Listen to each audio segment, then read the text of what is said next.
I have a very busy man on the magic screen tonight, so I am going to jump right into it.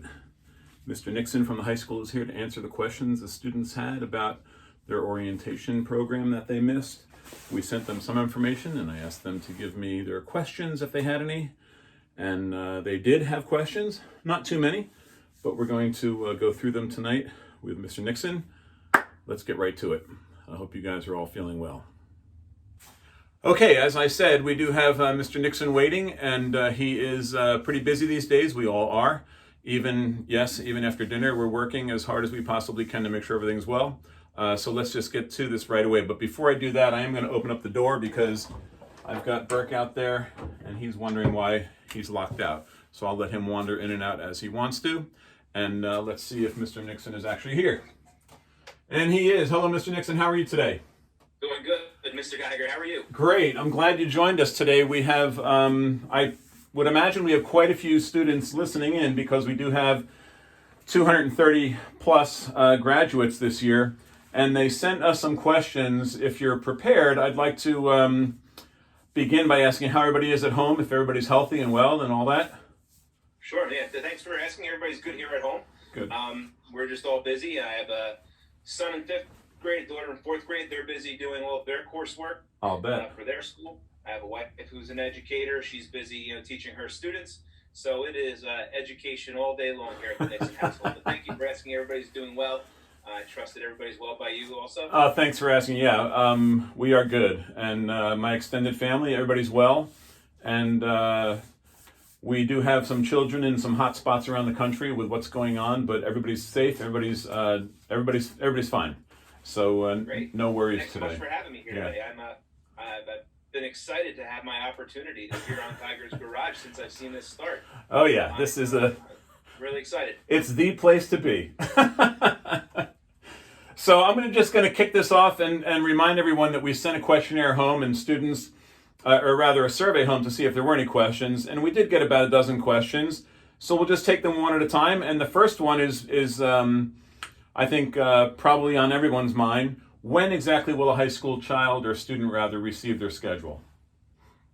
Okay, so high school schedules are in the process of being finalized right now. They are in the hands of the guidance counselors, and our process typically goes, the guidance counselors at the high school take a look at every one of their students' unique schedules, making sure everybody has the class for every period and that they're in line with what the students' course requests were. To that end, we will be sharing schedules with our teaching staff so that they know what their teaching schedule is and what classrooms they will be in on Friday.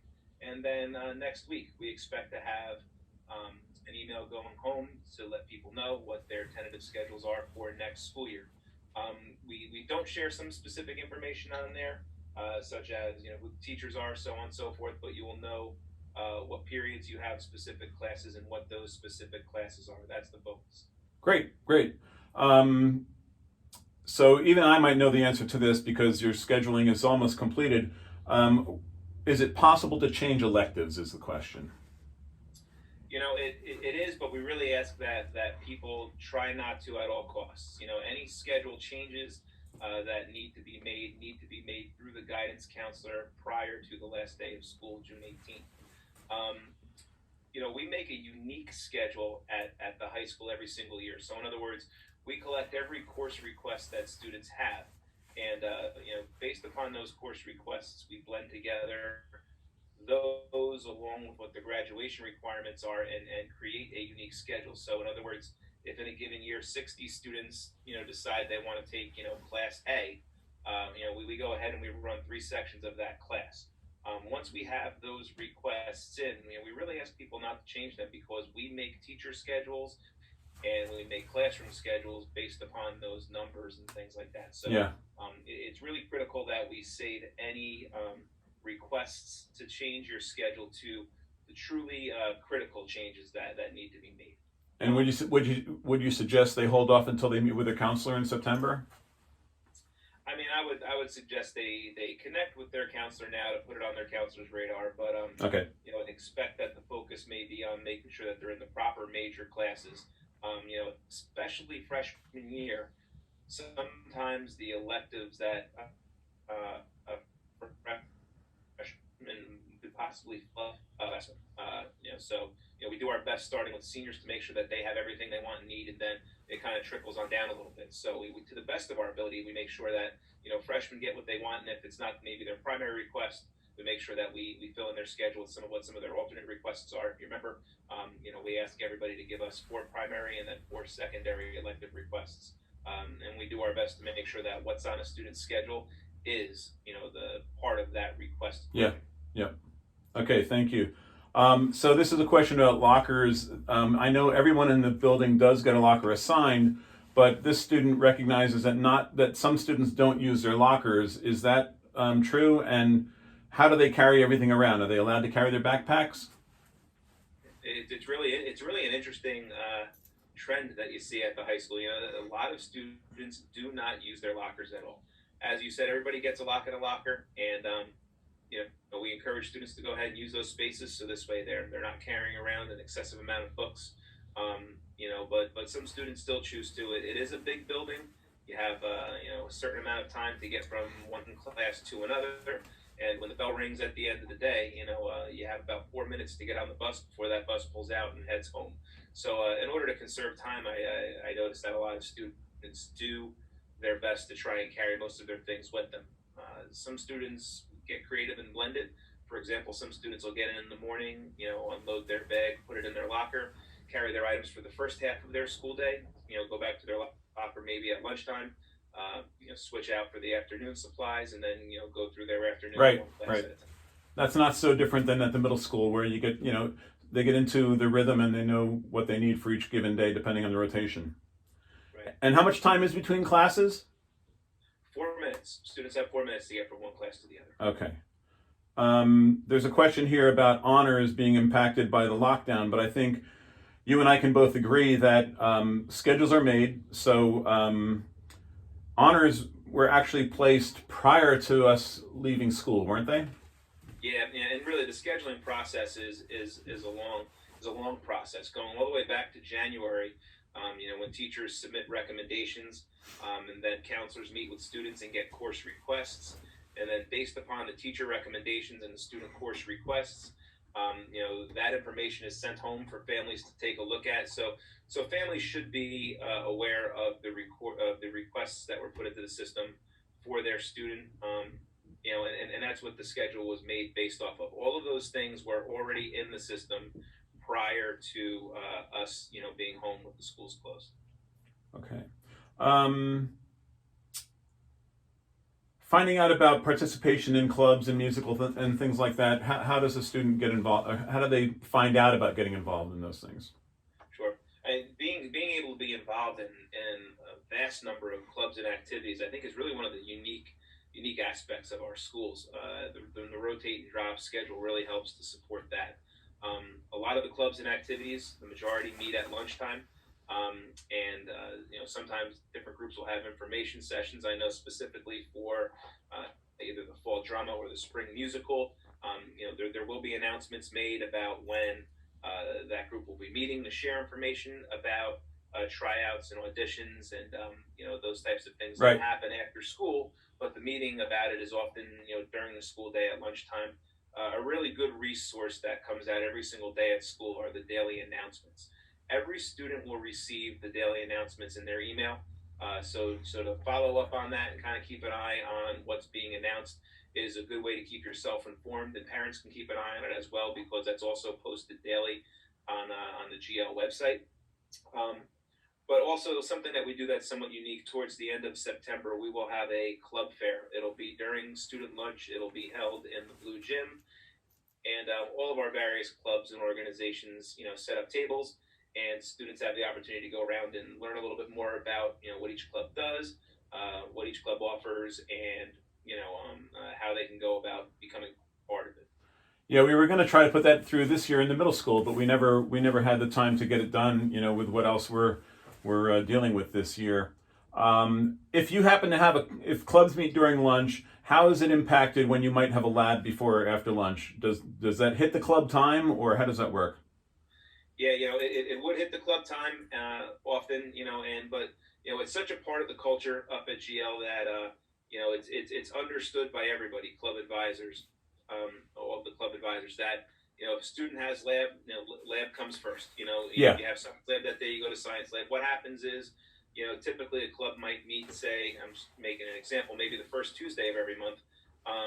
But the first Tuesday of every month won't be the same day in the rotation. So Right. maybe you missed it at one point. Maybe you check in on the second half of lunch, after you eat, just to see what you missed. I think most students pretty quickly, once they get into the building, understand, how that flows, and that they don't have problems with, science lab being a conflict for their participation with one of our various clubs or activities. Right. And the classrooms themselves, are students still using paper binders, or are they mostly doing digital things on the iPad, or is it a mixed bunch? How does that work? Yeah. I mean, so it's really up to student comfort. The different districts have taken different approaches to the one-to-one device model. Our approach has always been that it should be something that supplements and supports their learning. So the students that feel comfortable taking their notes on their device are encouraged to take their notes on their device. If they're more comfortable taking notes manually in a notebook, they're more than welcome to do that as well. My experience, from going through the classroom is I really see blended approach to this. A lot of students do have notebooks that they write information down in, but I see a lot of kids that are completely digital and very comfortable doing everything, including their notes in the iPads. I know for a lot of the classes, students use apps such as Notability, to mark right on different PDFs or different documents that teachers share Wow. specifically with them. That's great. And I know at the middle school we have some specifics. Are there specifics regarding the gym uniform, the apparel that you need for gym class?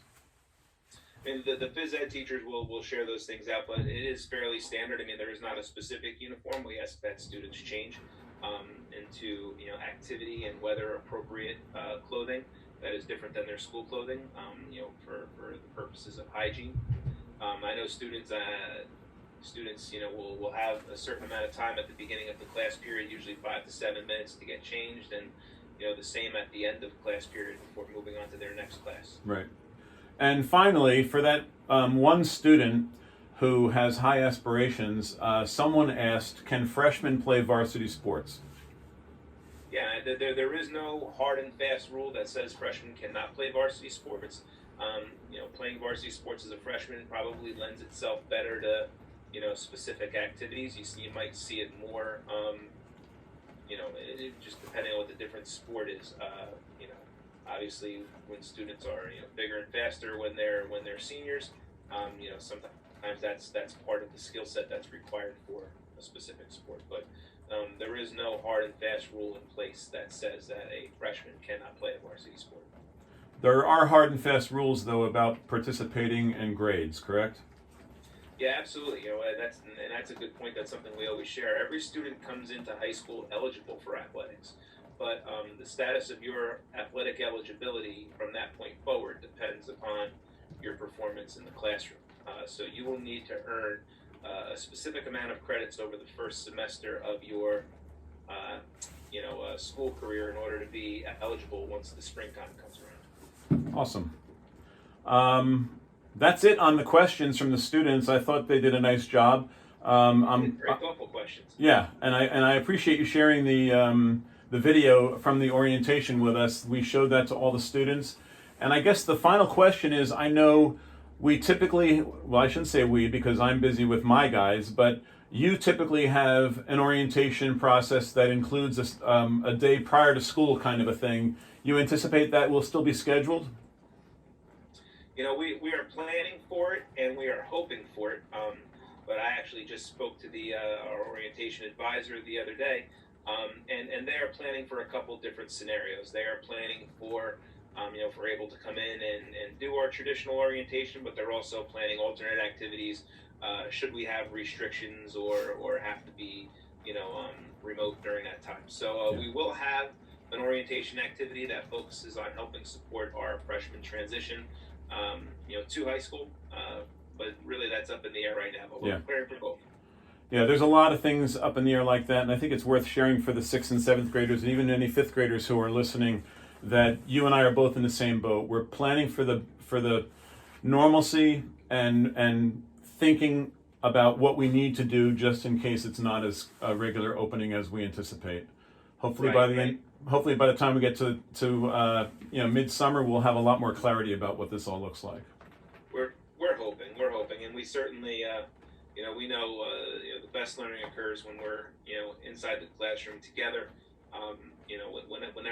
Whenever that's going to be, we'll be ready for it. Until then, we're going to do our best to prepare and deliver instruction and support learning from a remote location. Couldn't agree with you more. Any last words for the good of the order, if you will?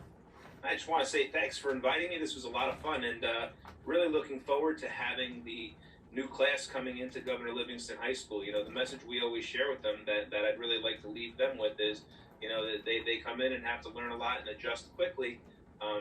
But then, very quickly we count on them to be the new leaders in our building, the ones that are gonna carry the torch and keep the standard of great learning and great activities and great sports going at Governor Livingston High School. So you have a big responsibility, but we're looking forward to having you there. Well, I'll share with you, I'm going over the awards program now and making all those plans for our awards ceremony next week. And I got time to reflect on, the class and their capabilities and their accomplishments. And I think you're going to find that you've got a great group heading your way, and I think you're going to have an awesome year with them. Terrific. I can't wait. All right. Thanks for coming. Thanks for having me. Take care, everybody. See you soon. Talk to you later.